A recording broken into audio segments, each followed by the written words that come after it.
दोस्तों, जब भी दुनिया के सबसे बड़े जहाज की बात आती है तो हमारे मन में टाइटैनिक शिप का नाम जरूर आता है, जो कि 17 मंजिल बिल्डिंग से भी ऊंचा था।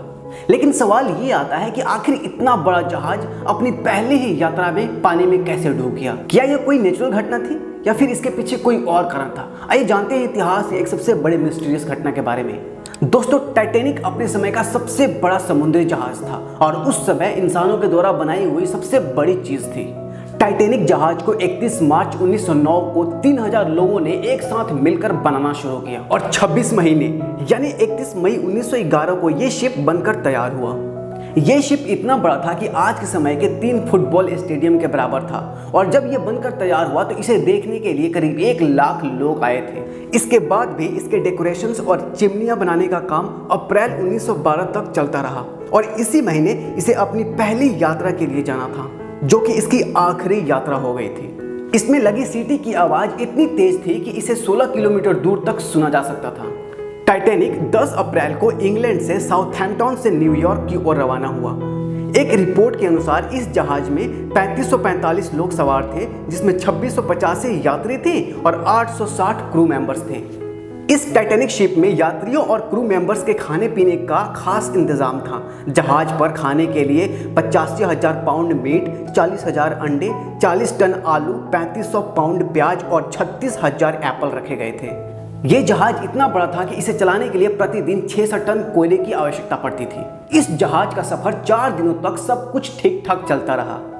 लेकिन टाइटैनिक जब आयरलैंड से निकला तब टाइटैनिक को उसके रास्ते पर आइसबर्ग होने की पहली चेतावनी मिली। लेकिन जहाज के कप्तान एडवर्ड जॉन स्मिथ इस चेतावनी पर कुछ खास ध्यान नहीं दिया और जहाज की स्पीड को कम नहीं की, क्योंकि टाइटैनिक अपनी फुल स्पीड में समुद्र को चीरकर आगे बढ़ रही थी। रात होते होते कप्तान को लगभग 6 चेतावनी वाले संदेश अन्य जहाज़ों द्वारा दिए जा चुके थे। लेकिन कैप्टन स्मिथ न तो जहाज की स्पीड को कम करना चाहते थे और न ही चेतावनी को गंभीरता से लेने वाले थे, क्योंकि कैप्टन स्मिथ अपने आखिरी रिटायरमेंट और टाइटैनिक की प्रतिष्ठा में अपनी एक और रिकॉर्ड जोड़ना चाहते थे। वे टाइटैनिक को विशाल जहाज होने के साथ इस सदी का सबसे तेज जहाज होने का भी दर्जा दिलाना चाहते थे। उस दिन की रात पूरी तरह से अंधेरी रात थी, बस तारे ही दिखाई दे रहे थे। समुद्र पूरी तरह से शांत पड़ गया था। निगरानी कर रहे क्रू मेंबर्स को जब आइसबर्ग दिखा तब तक बहुत देर हो चुकी थी और रात 11:40 पर यह जहाज एक आइसबर्ग से टकरा गया।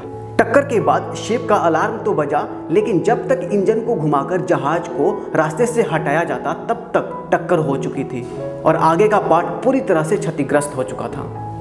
जब यह हादसा हुआ था तब टाइटैनिक 41 किलोमीटर प्रति घंटे की रफ्तार से चल रही थी। टक्कर के तुरंत बाद जहाज में तेजी से पानी भरने लगा और करीब 3 घंटे के बाद जहाज का अगला हिस्सा समुद्र में डूब गया, जिसके कारण इसका पिछला हिस्सा ऊपर उठा और जहाज 2 टुकड़ों में बट गया और 2 घंटे बाद जहाज पूरी तरह से पानी में डूब गया। एक रिपोर्ट के अनुसार जहाज पर 3545 लोग सवार थे। दुख की बात यह है कि इसमें 1533 लोग अपनी जान गंवा बैठे थे, क्योंकि टाइटैनिक जहाज पर सिर्फ 20 लाइफ बोट ही थी, जो केवल 2% लोगों को ही बचाया जा सकता था। अगर जहाज पर ज़्यादा लाइफ बोट होती तो इतनी लोगों की जान नहीं जाती। टाइटैनिक को डूबने को लेकर आज तक डूबने के लिए अलग अलग थ्योरी सामने आती रही है, जिसमें कई थ्योरी में कैप्टन स्मिथ को जिम्मेदार ठहराती है तो कई थ्योरी टाइटैनिक की बनावट और उसमें यूज मटेरियल्स को घटिया बताकर उसका जिम्मेदार ठहराया गया। लेकिन साल 2010 में शुरू किए गए प्रोजेक्ट के तहत ये बताया गया कि टाइटैनिक के डूबने का जो मेन कारण था वो था स्पीड, क्योंकि तेज रफ्तार से जब आइसबर्ग से टकराया तो हजारों टन का प्रेशर जहाज के निचले हिस्से पर पड़ा, जिसकी वजह से पानी भरा और जहाज डूब गया। दोस्तों, आई होप कि आपको ये वीडियो अच्छा लगा होगा, तो प्लीज़ अपने दोस्तों में शेयर कीजिए और हमारे चैनल को सब्सक्राइब कीजिए। फिर मिलते हैं आपसे हम नेक्स्ट वीडियो में।